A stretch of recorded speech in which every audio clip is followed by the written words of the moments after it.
They're eating the dogs, Kieran, in Tuscaloosa. They're eating the you know dogs. that? They were They're eating the dogs. the dogs. Oh, a meth raccoon. Yeah. Just awful. There is nothing good about this. It's the worst possible scenario for the CFP, for the national championship. Notre Dame is a mid-program with really good marketing.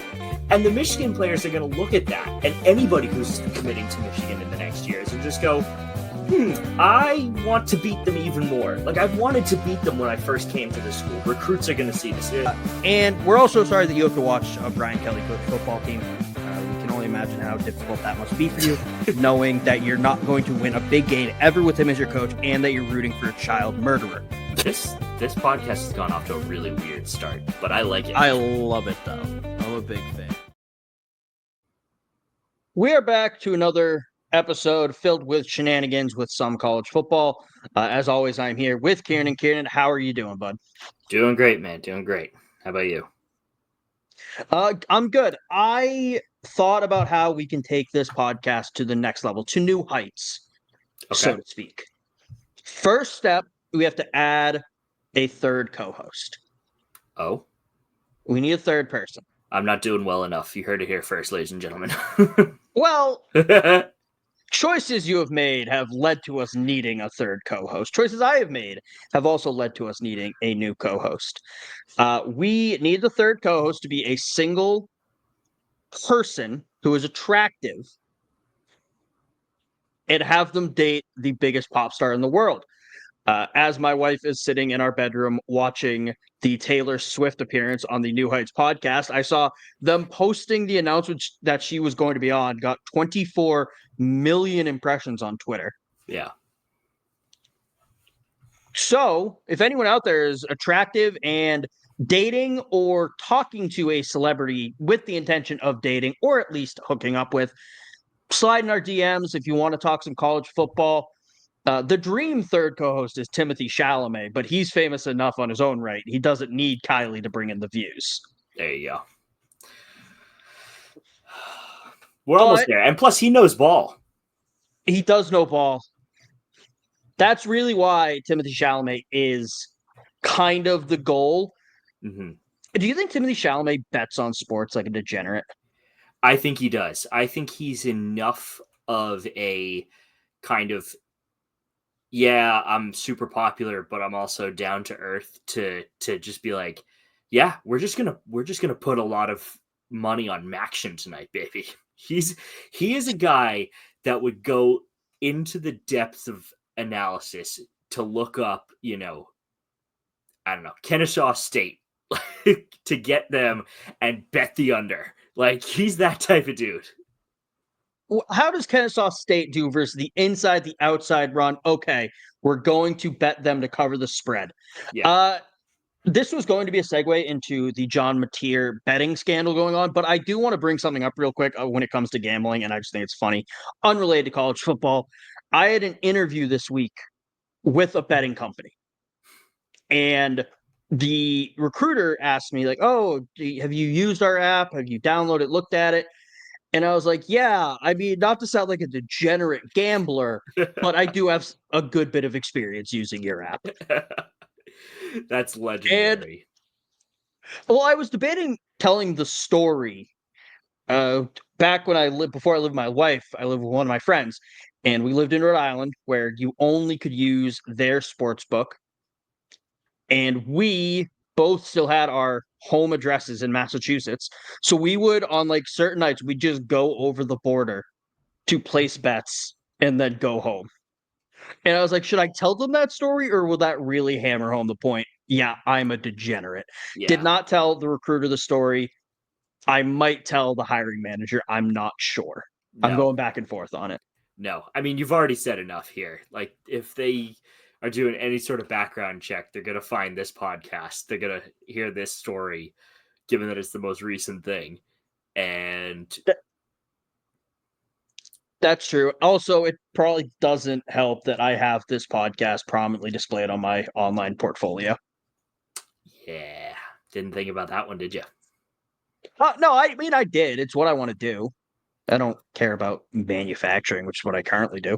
So, but moving on to actual, I don't want to call him a degenerate gambler, but Oklahoma quarterback John Mateer is in some hot water due to some old Venmo receipts. Where in November of 2022, he paid someone for sports gambling, and then he also paid someone for sports gambling (parentheses UCLA versus USC). Kenan, what were your thoughts on this? I think this is both hilarious and not that big of a deal. Um, because I feel this is one of those situations where it's very much going to be like, oh, I was just messing around with my friend. I wanted to make him think that, doing some shady stuff. Like, there's so much of that on Venmo, and it's only because he is now a prominent player in the CFB that it's like, oh, you know, what do you mean you were sports gambling? Like, that's illegal. You can't bet on games, yada, yada, yada, whatever. I think it's kind of blown out of proportion. And even if he did, it wasn't popular enough to, or important enough to make a difference. I mean, I'm sure part of the concern is a lot of these guys are friends. They've crossed paths doing various appearances, not appearances, but certain camps, practices, recruiting trail. They probably ran into each other. There is a concern an athlete could impact the game. However, I don't disagree that this is very blown out of proportion. I still think he should be punished for being an idiot. Yes, fine. Now, look, we've Venmoed friends things that are a little out of pocket. We've all been there. Well, I don't feel young anymore, but we're all adults who were young at one point. Yeah. We've Venmoed questionable things. Really, it's to cover beer or pizza. But if you are planning to be a prominent athlete, which at that point you are most likely going to be a D1 athlete, have a little bit more common sense. I think he should just be punished for being an idiot. Yeah, that's fair. I mean, like we've been saying, it's a little bit blown out of proportion. There's a really funny anecdotal story to this where uh, a guy got a call from his bank to say like, "Hi, is this whatever Kevin?" and he's like, "Yeah." Can you stop putting in your Venmo transactions Al Qaeda training camp? Because every time you do, we need to file paperwork with the police and they look into it every single time. And the guy, obviously he was joking. He was probably paying his buddy for some, like you said, some food, maybe some tickets or something like that. But to put in a terrorist organization Venmo is easily the funniest thing. To have a bank then have to go look at this and file a police report because it's they're a mandatory reporter or whatever those things are. Like, that's the kind of vibe I'm getting from like, oh, sports gambling, UCLA, whatever. That's the kind of thing. Yeah, I think just sports gambling, you can kind of turn a blind eye to. Well, it might have been professional, it might have been a joke. The very specific one Yeah. is going to raise a little more red flags. But yeah, no, we do that too. It'd be, I'm not going to say the name, insert terrorist organization initiation fees. Yes, there you go. People have gotten their Venmos suspended for that. They've Mm-hmm. gotten denied from using Venmo, which is insane. So yeah, just have a little more and that's what most of these people need to be told. Most of these kids need to be told. Just have a little more common sense. You're planning on being a D1 athlete, a prominent figure, unless you have no desire to be good, which then you're probably not going to be a D1 athlete anyway. But a little more common sense would be greatly appreciated. I feel like Gardner Minshew would have been absolutely hilarious for that sort of role because I feel like he doesn't care enough. And if he got caught, he'd be like, yeah, whatever. Oh, so it's weird. Gardner Minshew gives off the vibes that he doesn't care, but he cared very much, and he probably cares about the NFL. I'm not saying that. He Oh, cared yeah. very much about college football. There was a story going around a couple years ago. He got drunk one night and debated smashing his hand with a hammer to get a medical red shirt to keep playing college Yeah, football. I do remember that. Yeah. But And there's a billion other things you could do to make a joke about and not just sports gambling, terrorism. Like, just you could make a joke, but also you are an employee without them saying you're an employee, so they don't have to give you benefits or anything, of the NCAA. They are going to punish you for the dumbest things. We've known this. Yeah. Common sense. That's the moral of the story. Yeah. Speaking of common sense and lack thereof, Jimbo Fisher. It wasn't really not a common sense thing. He's just not a great coach. Yeah. Wants to come back to coaching. Good old. Oh, we didn't even talk about what he said. John Mateer denied the allegations, by the way. If anyone thought he would do otherwise, but Jimbo Fisher wants to come back to coaching. Said I would be very interested in still doing it because I think I've still got a lot to give and I'd like to get back out there. I really would. Jimbo, I hope you're sitting down as I tell you this. You can get another job. Someone will hire you. You are just going to keep looking bad. Right? I feel like it was downhill since 2013 in Jameis with Jimbo, and quit while you're not so far behind. Yeah. Because, I mean, he's what? Like, how old is he now? He's up there, certainly. He's not ancient, I don't think. No, I'm not suggesting he is, but I mean, that massive buyout from Texas A&M surely helped. He's 59. Oh, wow. He's way younger than I thought. He just looks old as shit. Yeah, I mean, you're not wrong, but that's what Tallahassee and College Station do to a man. Yeah. All right. Well, jeez, I feel both bad and hilarious at that. Just, I'm calling this dude old as shit, and he's just a very normal coach age. Yeah. Oh well, who cares? He's not coming back, and if he is, he's going to some D2 school. He's going nowhere near the kind of money he did last time. So, hear me out, Kieran. Yes. There's a school in the South where Jimbo's coached his whole career. Not his whole career, but for a chunk of his career, where their coach sucks. And all the fans hate him. And I also hate him. Fuck you, Trent Dilfer. But Jimbo Fisher, there's some history there. The Alabama Board of Trustees, or whatever it is, did deny them hiring him back in 2006, I want to say. Mm-hmm. Bury the hatchet, guys. Maybe bring Jimbo back in the fold. See what he can do for the Blazers. Yeah, that would actually be a really good pickup. Because, I mean, it's a win-win for both Fisher and UAB, because it's just like, oh, great, we get to get rid of Trent Dilfer and have a coach that at least, at minimum, has had some success in the last 20 years. And a coach who's not going to go, guys, this is UAB, calm down, when people are rightfully upset that you suck at your job. And also, UAB would then have the only national championship winning coach in the state. Oh, great point. I didn't realize that. Probably the second best coach in the state behind DeBoer today, not historically. Obviously, DeBoer is a better coach historically. But make UAB a destination for recruits. See what you can do with Jimbo. I was against it. Bring Jimbo back to college, but only if it's to Birmingham. Yeah, that's exactly it. We always find a little caveat whenever we're talking about this stuff. We're like, oh, this is a terrible idea. Oh, no, wait, we're getting rid of Trent Dilfer? No, this is a great idea. Perfect. I have a dark side to this story, though, that I hope isn't the case. Did Jimbo already blow through his buyout?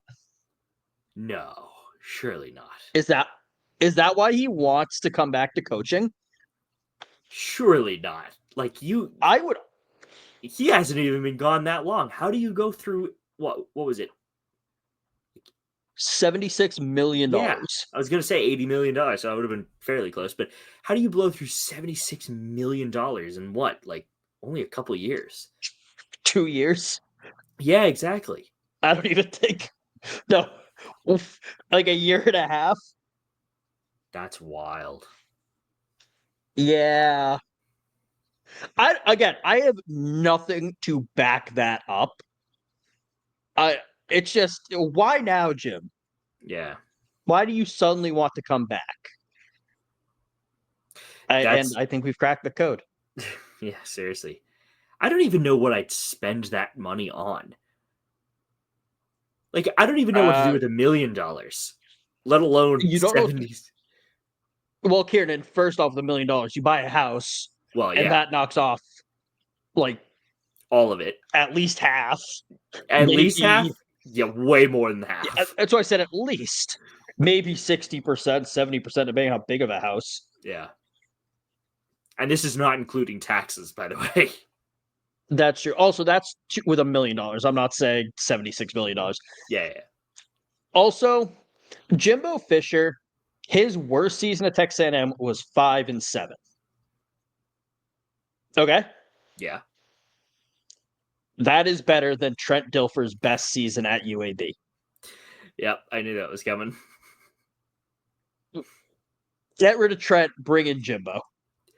The, the bar is literally on the ground. There is nothing Jimbo could do to make that situation that much worse. It really could.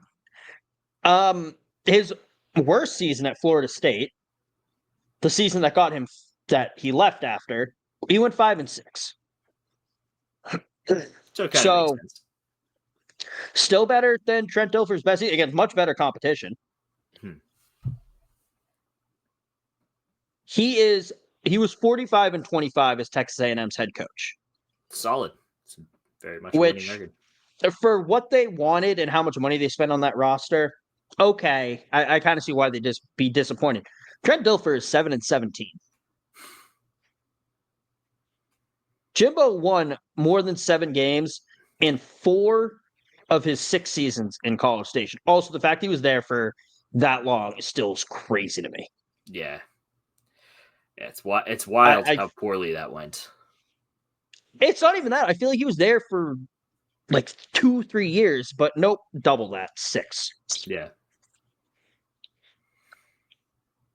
But yeah, so get Jimbo to Birmingham. I think that's really what we take away from this.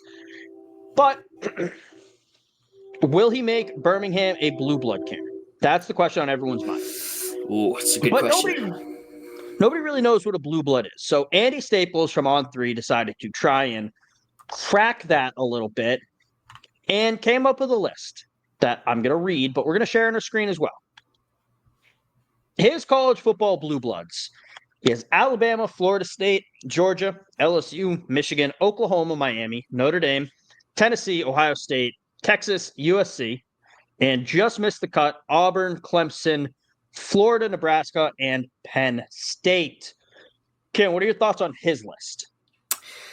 It's an okay list. It's a perfectly acceptable list for talking nonsense, but it's fine. I think Nebraska, I would say, deserves a spot. I missed the cut for Clemson. Absolutely not. They've only just started being relevant. You could make a case for Auburn historically, but again, they just never can beat Alabama, so I don't even think they missed the cut. They just don't get in, period. Penn State, I'm going to be a pessimist here and say they actually missed the cut is fine.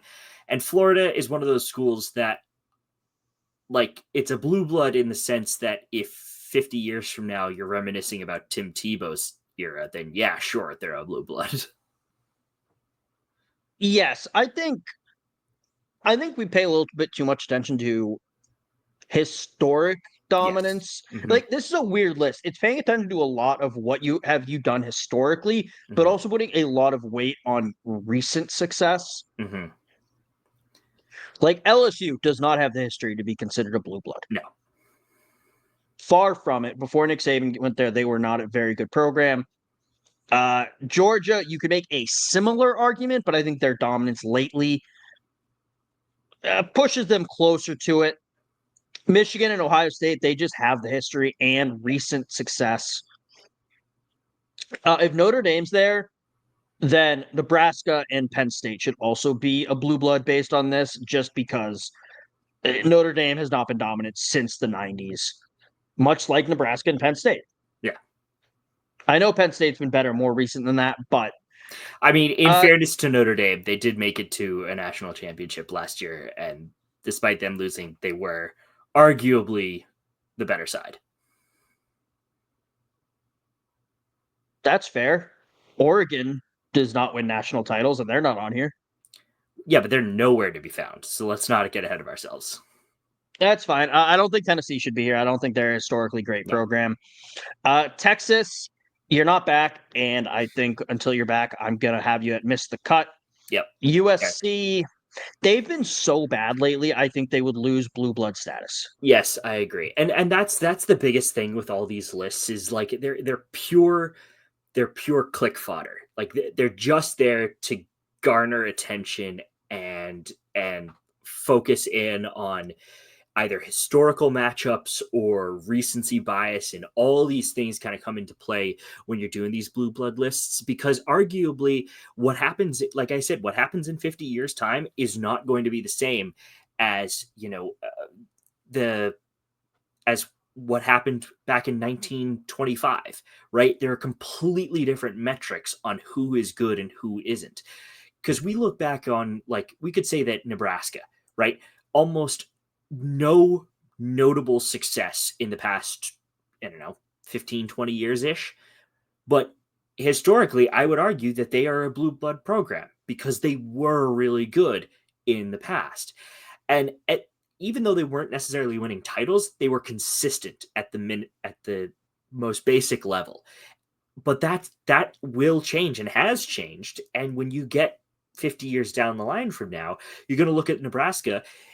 The people that are alive 50 years from now doing these lists and things like that are going to look at Nebraska back in the 2000s, early 2000s and 2010s, go that they're not a blue blood. They have absolutely no reason why we should call them that. They won way back in 100 years ago, so it makes no difference now. That's I like where you're going with this.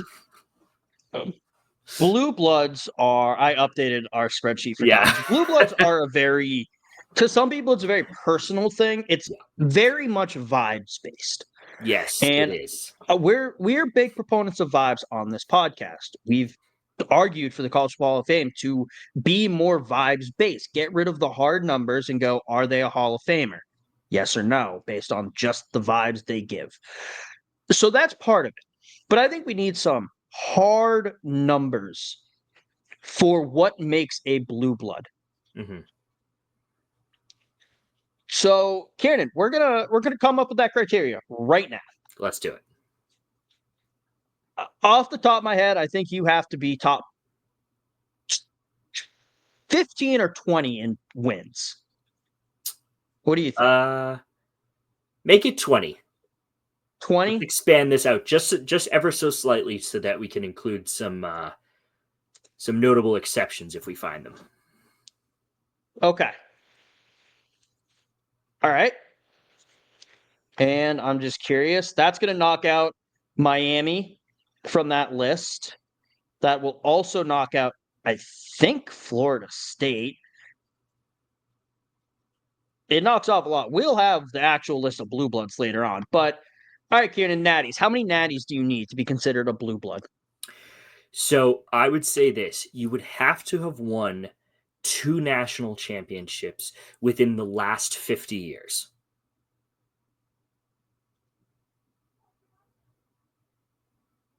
Okay.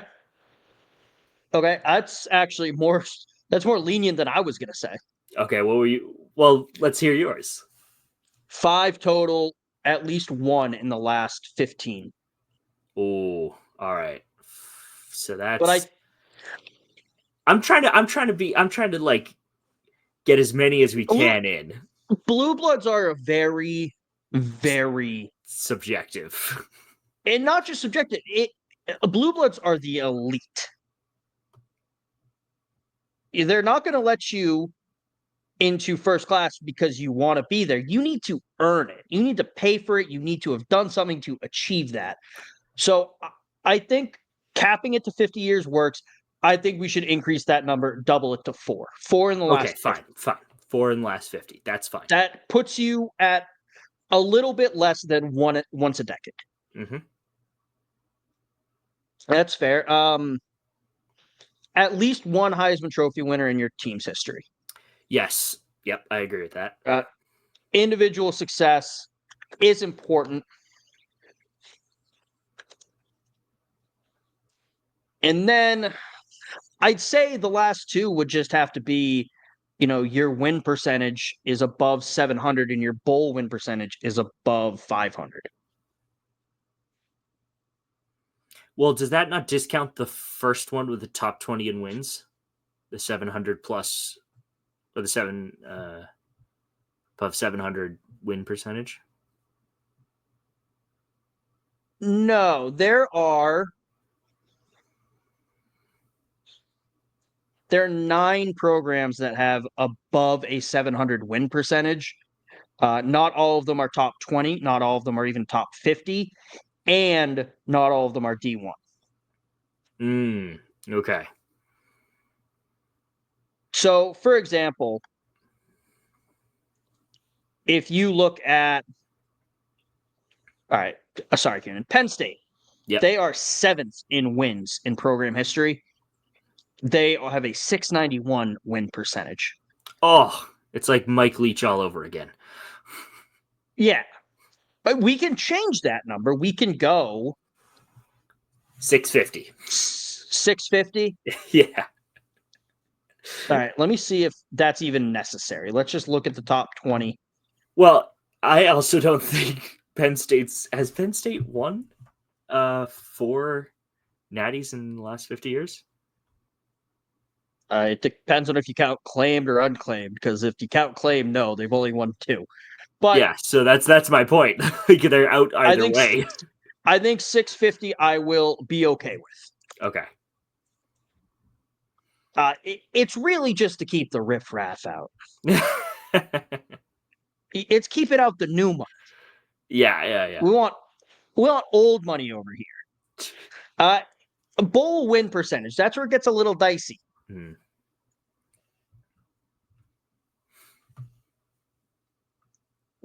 Do we want to keep bowl win percentage as a thing, or just keep 650 win total?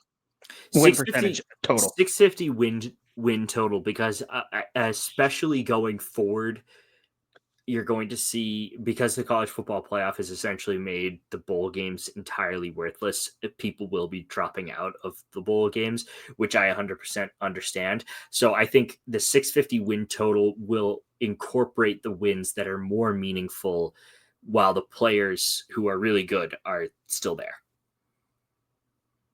Okay. All right. So there you have it. Top 20 wins in college football history. 4 natties in the last 50 years. 1 Heisman Trophy winner in their history. And a 650 win percentage. Now, I am inherently a lazy person, so we're going to spit this into some AI and see what it gives us. Just comes up with like University of Delaware. Hey, look, there'll be a blue blood then. Yeah. It's like objectively wrong facts about University of Delaware. I've done that before, and it's like giving me stuff from 2023. That doesn't help me at all. All right, it's searching the web.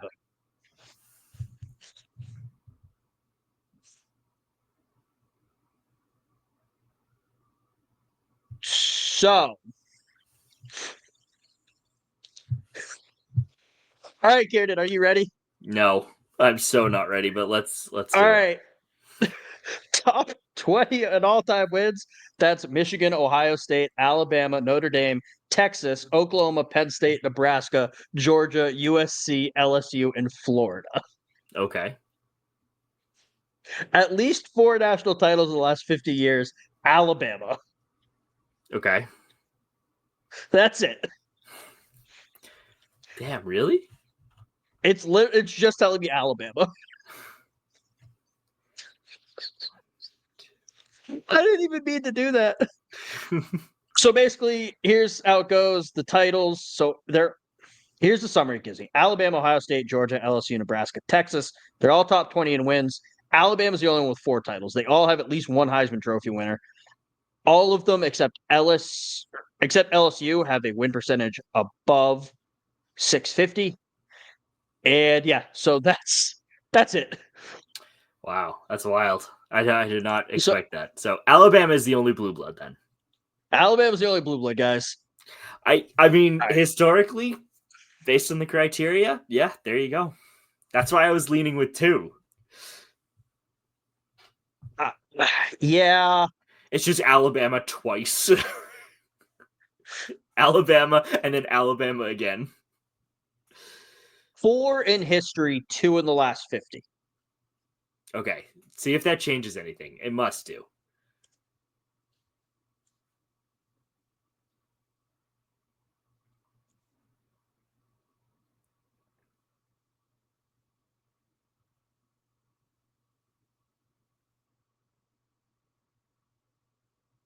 I still love that. I incidentally just made it so Alabama's the only blue blood. You It's can't got too argue much with success. pride in me. Yeah.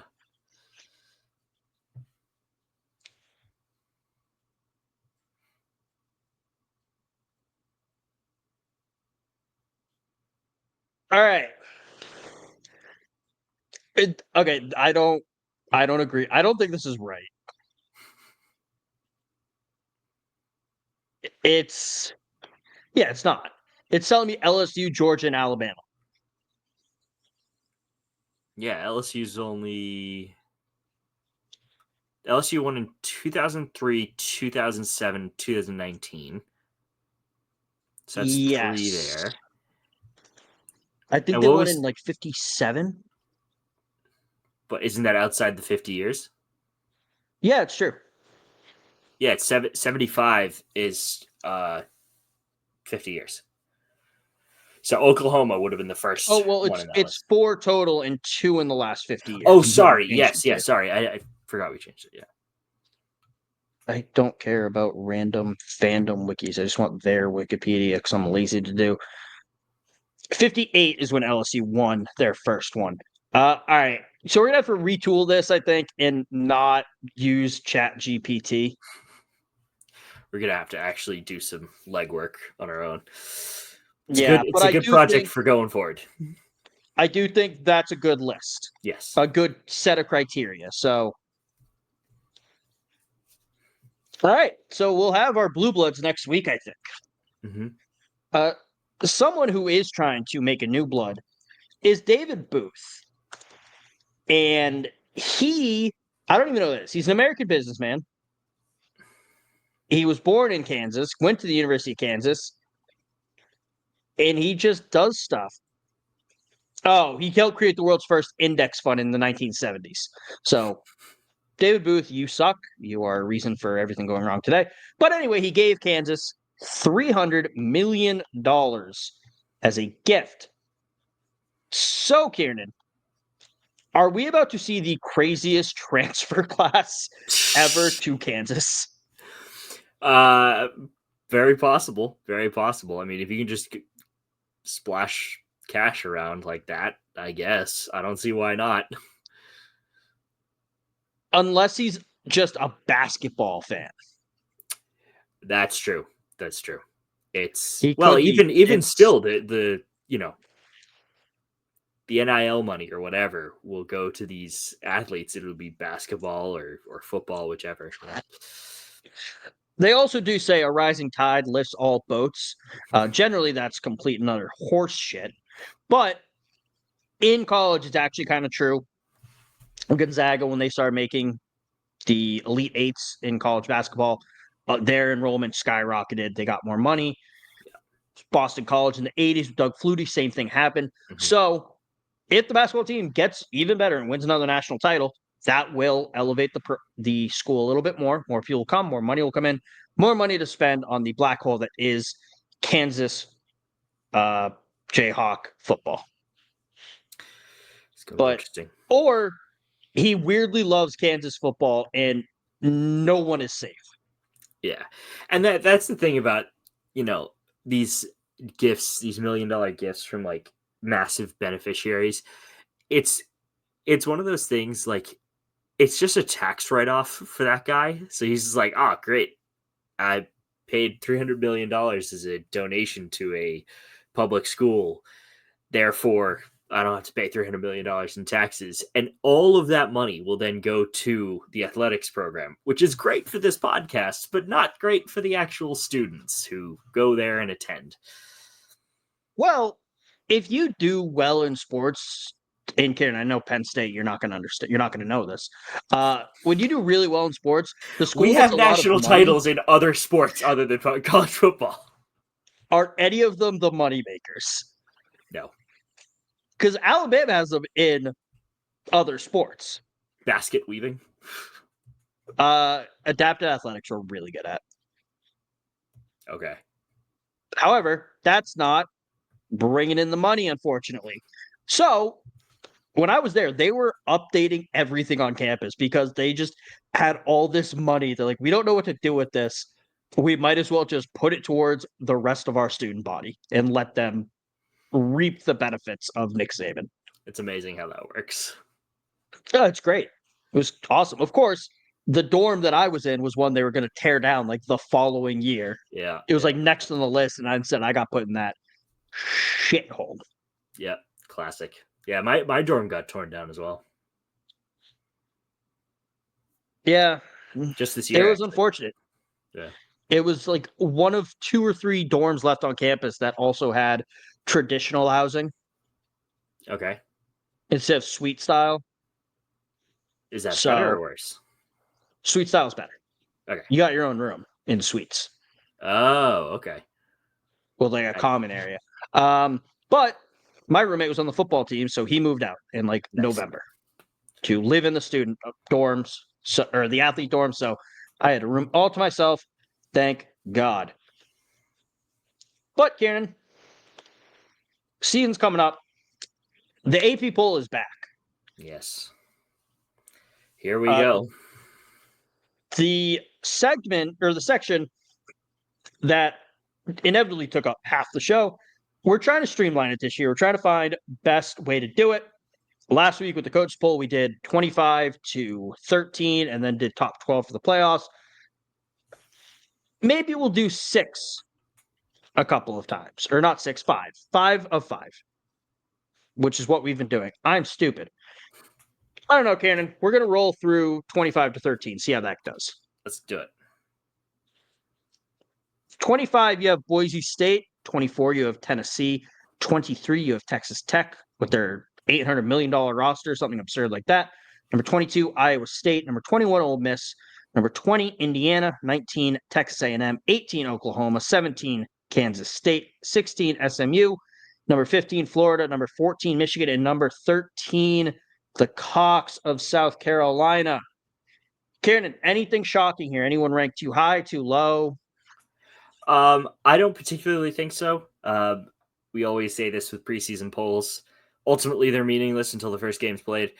The only thing I will say is that I hope Indiana's knockdown to 20 was purely based on Cignetti's comments and nothing else to do with their team, because that would be objectively way funnier to have the AP poll just go, not this year, Cignetti, and just struck them off. That'd be incredible. I do have some thoughts. I'm curious why Texas A&M so high, and Michigan as well. I mean, I understand they're expected to be better this year, but show it to me, especially Michigan being at 14, and Boise State. I don't know if they will be ranked. Yeah, very quickly they will go to unranked. I think they lost too much. Yeah, so I'd be concerned. Lost and they're Gianti. That's their entire offense. Lost their whole team. Yeah. So, yeah, but I mean, it's weird to have very strong opinions this early on. Yeah. Classic case of jumping the gun. Classic case of we're the media and we need something to talk about. Let's put out a meaningless poll. Next up, number 12, Brett Bielema's Illinois Fighting Illini. Number 11, Arizona State. Number 10, the U. Number 9, LSU. Number 8, Alabama. Number 7, Oregon. Number 6, Notre Dame. Number 5, Georgia. Number 4, Clemson. Number 3, Ohio State. Number 2, Penn State. And number 1, Texas. Alabama's ranked way too low. They should be number 1. Of course they should. No. I think the U's ranked too high. I think Carson Beck is going to throw 3 picks in the Week first 1. half of their first game, and the fans are going to turn on him, and Mario Cristobal might panic, and then they're just going to fall off. Not fully out of top 25, but safely out of playoff contention. How we are even friends with Jared after this podcast, I do not know, but I agree. I think I feel so bad for saying it, but I don't think Miami is going to last at number 10. I think they will legitimately struggle down the stretch to get to maybe a 12th seed playoff. I mean, I could be wrong. I could be dead wrong. I'm wrong on a lot of things on this podcast. So, anything is possible, but I always just find it so funny that they're ranked so high. Alabama, I think after last season, it's a perfect kick in the ass that they kind of need to be like, all right, they don't think we're good enough anymore. Prove them wrong. So I think Alabama is always going to have a dominant year. So expect classic Alabama. Oregon, I was a little bit surprised dropping so low. I think, yes, the loss to Ohio State early in the college football playoff was kind of a shocker, but I can't imagine that they're going to stay at 7 for that long. The only other thing I will say about this list, or 2 more things I'll say about this list. Clemson's ranked way too high. They are not that good, despite Cade Klubnik returning for his 3rd year. Yeah, he's a fine quarterback, but he's not going to make or break that team. And the last thing I'll say about it as a Penn State fan is I'm just happy to be involved. We got first place votes. Hey! I'm honest again, I thought you're going to have a more pessimistic view on it. Oh, I do, but I'm just not going to say it. Okay, that's fair. Yeah, in regards to Alabama, this is the lowest they've been ranked in the preseason AP poll since Nick Saban's 2nd year. They went into that season ranked 24th. They finished the season ranked 6th. Since then, 5, 1, 2, 2, 1, 2, 3, 1, 1, 1, 2, 3, 1, 1, 4. And then in year 1 of the Kalen DeBoer era, 5th to start the season, all the way down to 8. However, the last time when they started ranked 24th, they won the national title the following year. So not 2025, 2026 national champions. Get your tattoos now, Alabama fans. No, other than that, I don't necessarily have anything crazy against it. I'm concerned about the LSU defense, and I still don't see it with Garrett Nussmeier. Oregon's going to screw it up somehow. Same thing with Notre Dame. Georgia, it really does not matter who they roll in at quarterback. You or I could probably lead that team to 10 wins. I hate to say it. I think Clemson will be good this year. Damn it. Outside of Klubnik, and he looked better last year. I will give him that.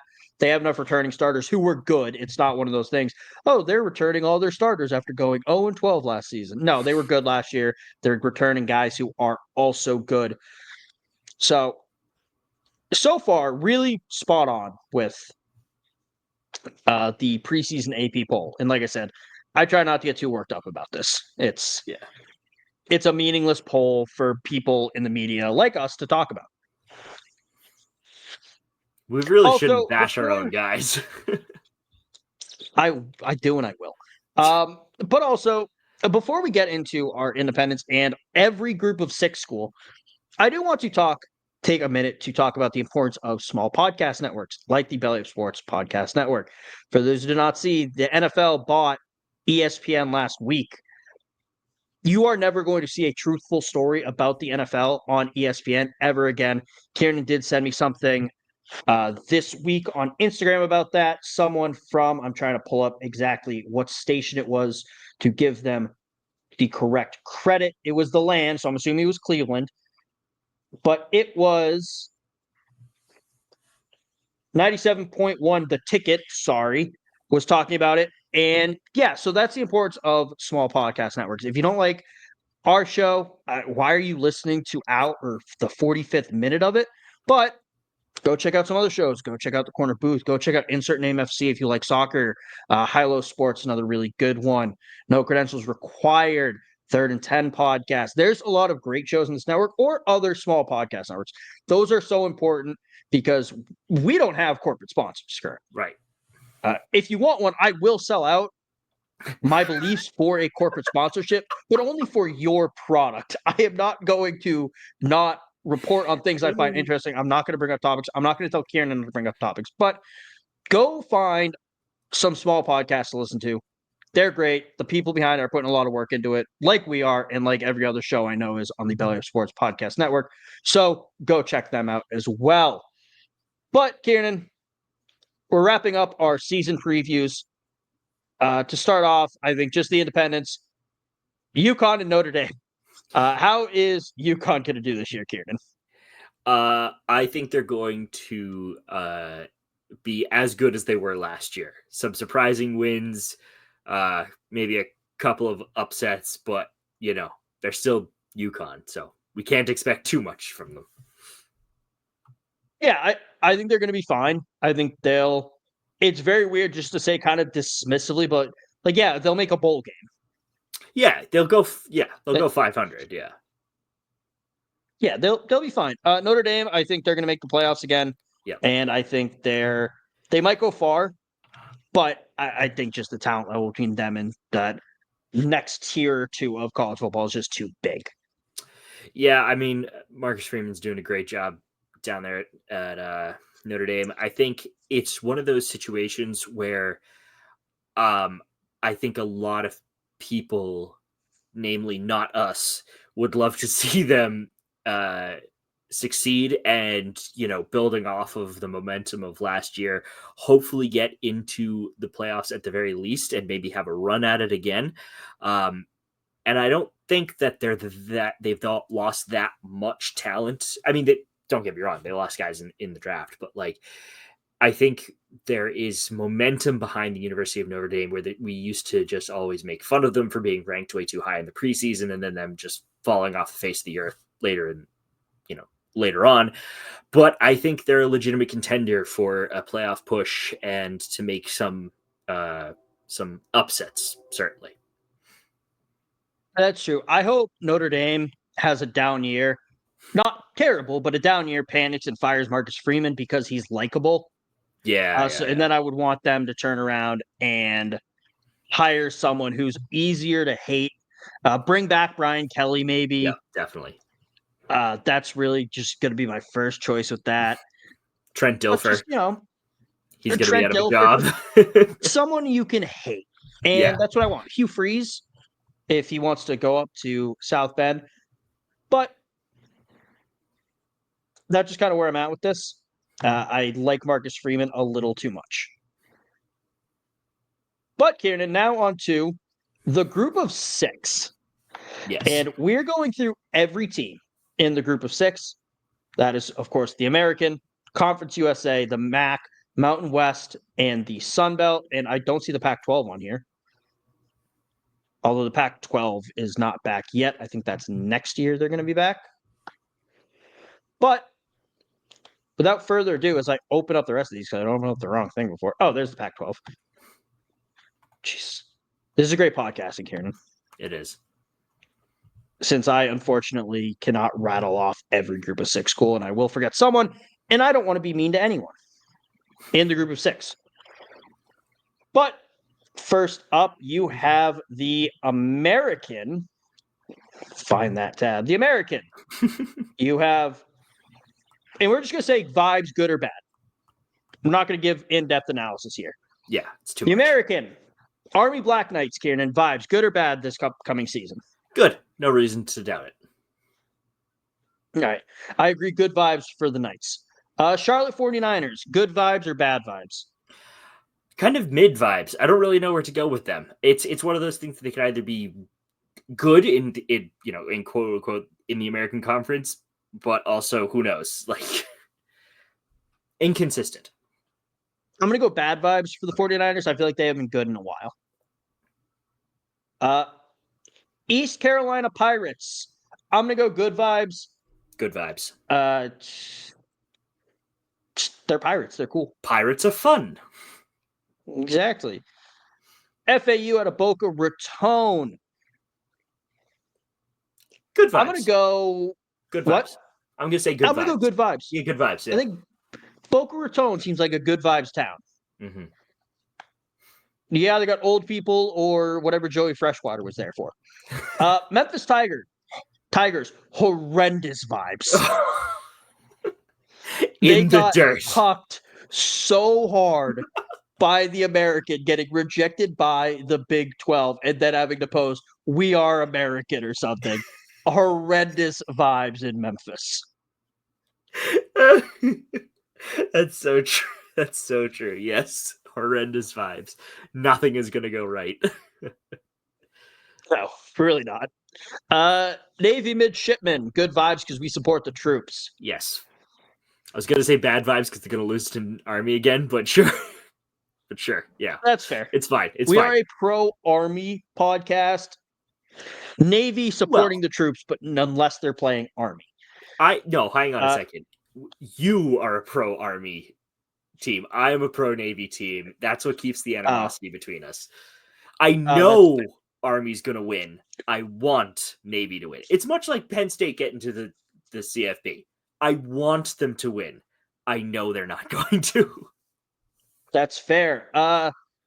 North Texas, Mean Green. I'd say mid vibes. Mid vibes, mid to good vibes. Yeah, they're the vibes are there. Just you can't figure out what they are. Rice Owls. Bad vibes? Did you say good? Bad. Cut out. Yeah. Bad vibes just because JFK literally referenced how shit you are at football in a speech. Historical bad vibes. Yeah, it's terrible vibes. USF, I hate their coach. He annoys me, but good vibes for the team. Yes, agreed. Good vibes. Hard to be mad in South Florida. True. Temple Owls, Kieran, your hometown team. Good or bad vibes? Horrendous vibes. They are the annoying little brother of Pennsylvania teams. That's fair. Tulane Green Wave. Good vibes. Good vibes, yeah. Good vibes. They're always good in the American, and you can't be upset in New Orleans. Tulsa. Bad vibes. You're in Tulsa. Yes, generally bad vibes. But for the team, I'm thinking good vibes this year. Okay. All right. I don't hate it. No. UAB. Anything with Trent Dilfer's conference. Oh, sorry, what? The worst vibes of the conference. Yeah, anything with Trent Dilfer's bad vibes. If he leaves, good vibes. It's fair. That the vibes will immediately improve. Yes. Meet University, the UTSA Roadrunners. I'd say bad vibes. Yes, probably. But it's they had that one really good year, and then they just haven't done anything. Yeah. Bad vibes. All right. Next up, Conference USA. Starting with the newcomers, or one of the newcomers. I'm just going in order. Delaware Blue Hens. Good vibes. Yeah, good vibes. No reason. Your bar again is set so low that you're only going to have fun. Good vibes. True. Florida International. Good vibes. You can't play in Pitbull Stadium and have bad vibes. That's a great point. That's a great point. Jacksonville State Gamecocks. I feel like this is another. The vibes are there. We just can't figure out what they are. I don't know. Kennesaw State Owls, bad vibes. Horrendous vibes. Horrendous vibes. Yeah, very much so. Next up, Liberty Flames, Kieran. Good or bad vibes? Team, good vibes. School, bad vibes. That's what I was going to say. Yeah, I don't even have choking like BYU does. Yeah, exactly. Next up, Louisiana Tech Bulldogs. Good vibes. Good. Yeah. I can see it. Good vibes. Yeah, good vibes. Middle Tennessee Blue Raiders. Mid vibes. They're vibes, but they're not. Yeah. Missouri State Bears. Who? Bad vibes. Yeah. I'm just looking at where in Missouri it is because that will determine the vibes. Based purely on location. Vibes are largely location based. That's fair. I will say this while you're looking that up. I'm gonna say bad vibes. Their first 3 games are USC, Marshall, and SMU. Bad vibes.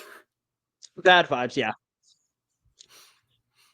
Next up, I'll agree, bad vibes. They're right above the Ozarks on a map of Missouri, but all right.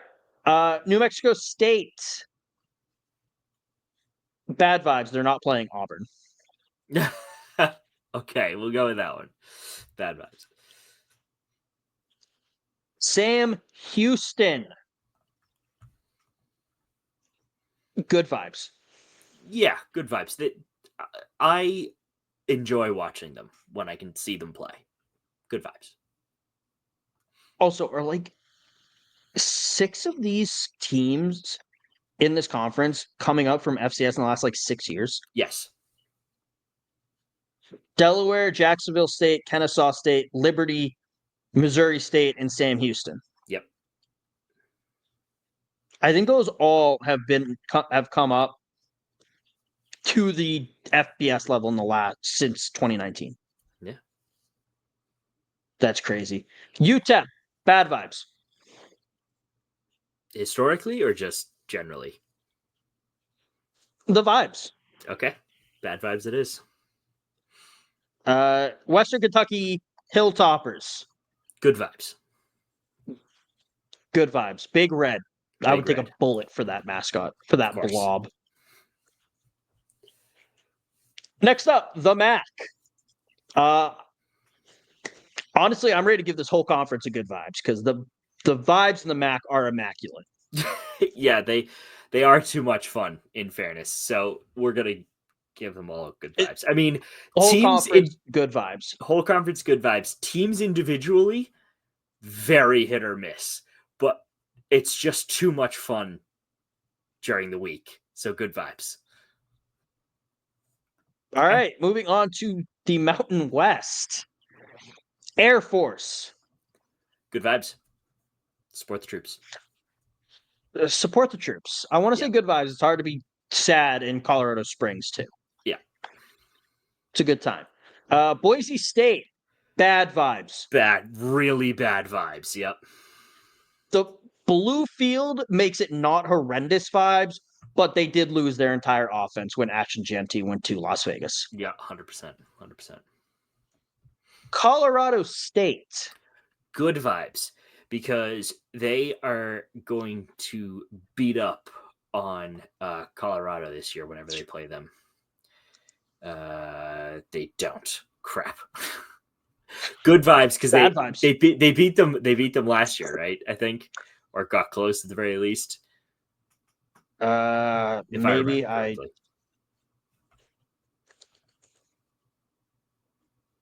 Okay. Let's look, Kieran. That's basketball. They lost in double overtime. Okay, then good vibes. I'm okay with saying that. Okay. I don't hate it. Fresno State. Bad vibes. Yeah. Now that Derek's out of the NFL, bad vibes. Yeah. Hawaii. Good vibes. It's hit or miss. I mean, being in Hawaii is awesome, but having to do all that travel, it's not great. It's probably not very fun. Mid vibes. I feel like they're the opposite of Liberty. Yes. Yeah. On the field, bad vibes. Off the field, good vibes. Yeah. Yeah. Absolutely. Nevada Wolfpack. Kieran, good or bad vibes?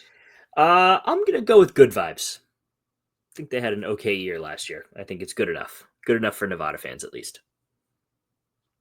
That's fair. Yeah, I'd agree. Good vibes in Nevada. Next up, New Mexico Lobos.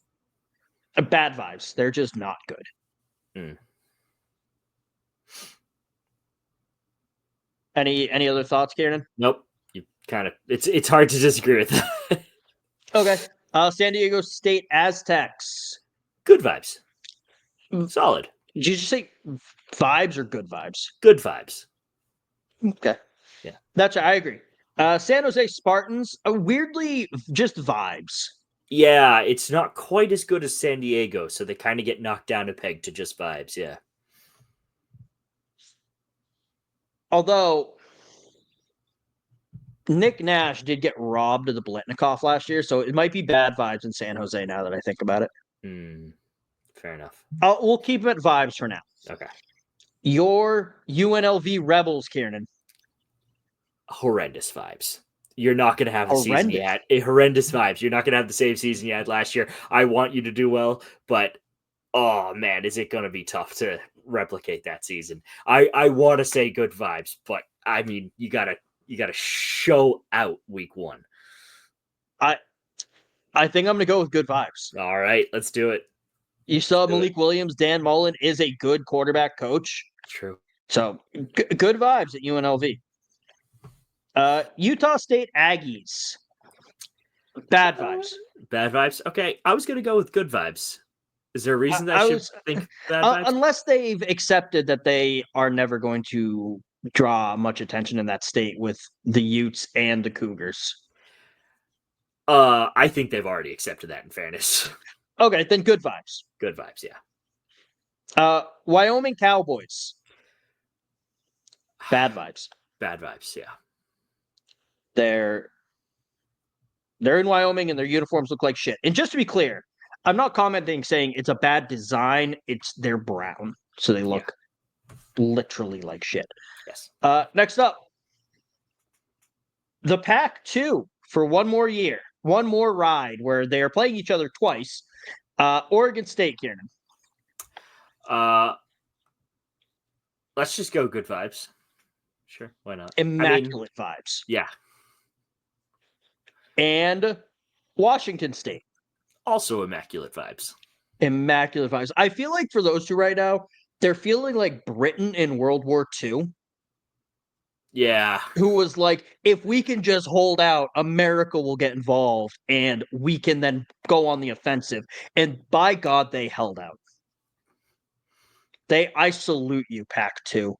Thank you for your service. All right, next up, the SunBelt. One of the, if not the last conference with divisions. Mm-hmm. This is a foreign concept to me now. I don't know what's going on. But App State.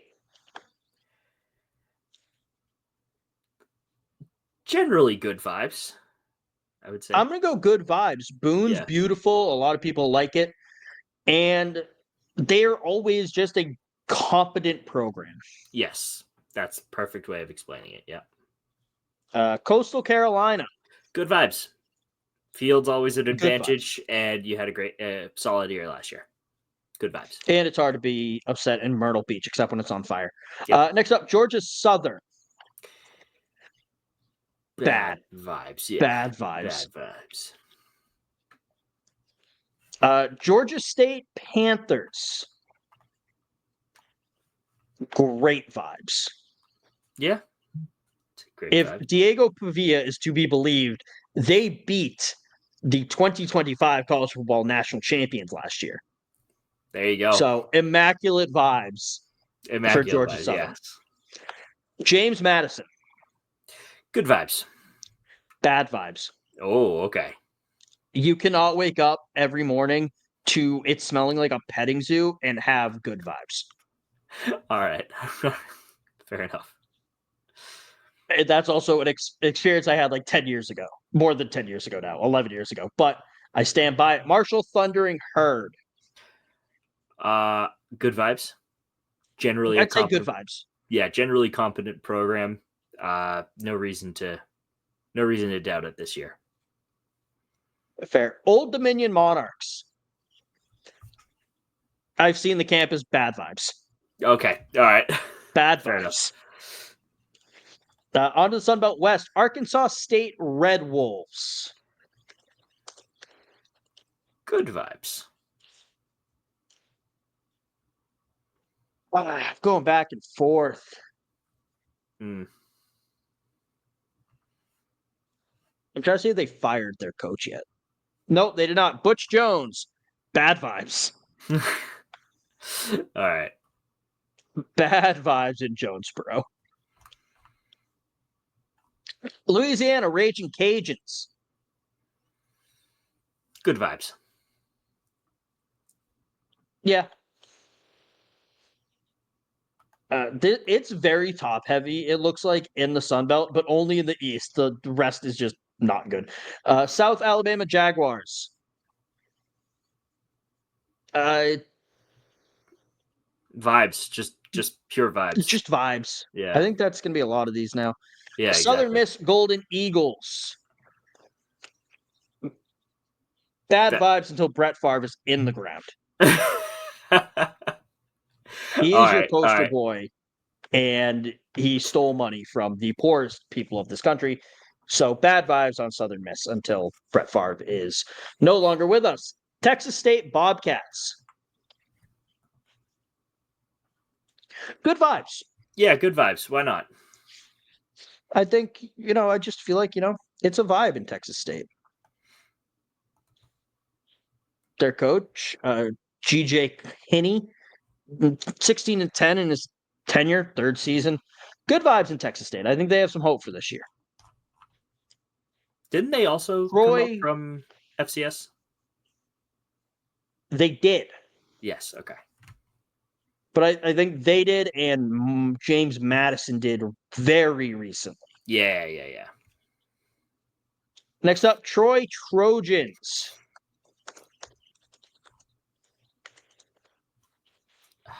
I don't know. I'm going to say good vibes. You're going to say good vibes? Yeah. I just throwing it out there. Okay, and finally, the University of Louisiana Monroe Warhawks.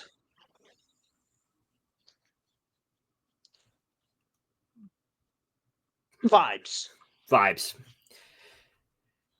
My only real time watching them is whenever Alabama plays them. Yeah. So week 2. Or week 11. Yes. Oh, Texas State made the jump in 2012. Oh, what am I thinking of? I thought there was a Texas team that... Sam Houston State. No. Or maybe, I guess it was, yeah. So I have the list of teams that have made the jump since 1987.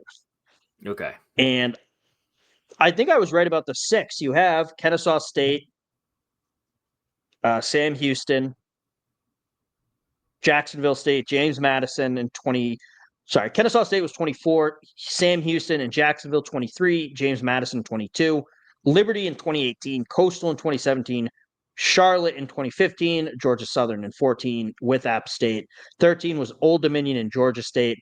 And then in 2012, it was UTSA, Texas State, South Alabama, UMass. And we'll go down to the 2000. Western Kentucky in 08, FIU and FAU in 05, both joining the Sun Belt. Troy in 02, South Florida in 01, and Connecticut in 2000.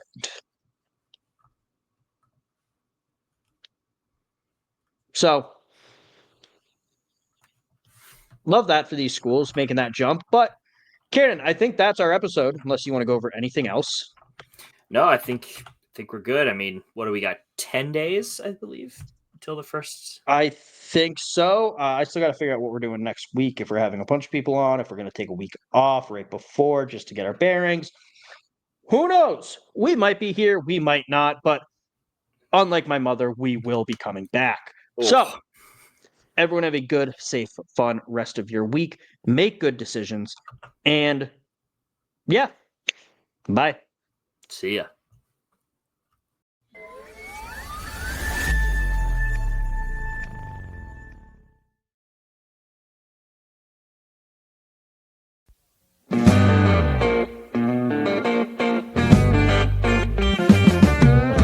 They're eating the dogs, Kieran, in Tuscaloosa. They're eating the you know dogs. that? They were They're eating the dogs. the dogs. Oh, a meth raccoon. Yeah. Just awful. There is nothing good about this. It's the worst possible scenario for the CFP, for the national championship. Notre Dame is a mid-program with really good marketing. And the Michigan players are going to look at that, and anybody who's committing to Michigan in the next years and just go, I want to beat them even more. Like, I wanted to beat them when I first came to this school. Recruits are going to see this. And we're also sorry that you have to watch a Brian Kelly coach football team. We can only imagine how difficult that must be for you, knowing that you're not going to win a big game ever with him as your coach, and that you're rooting for a child murderer. This podcast has gone off to a really weird start, but I like it. I love it, though. I'm a big fan.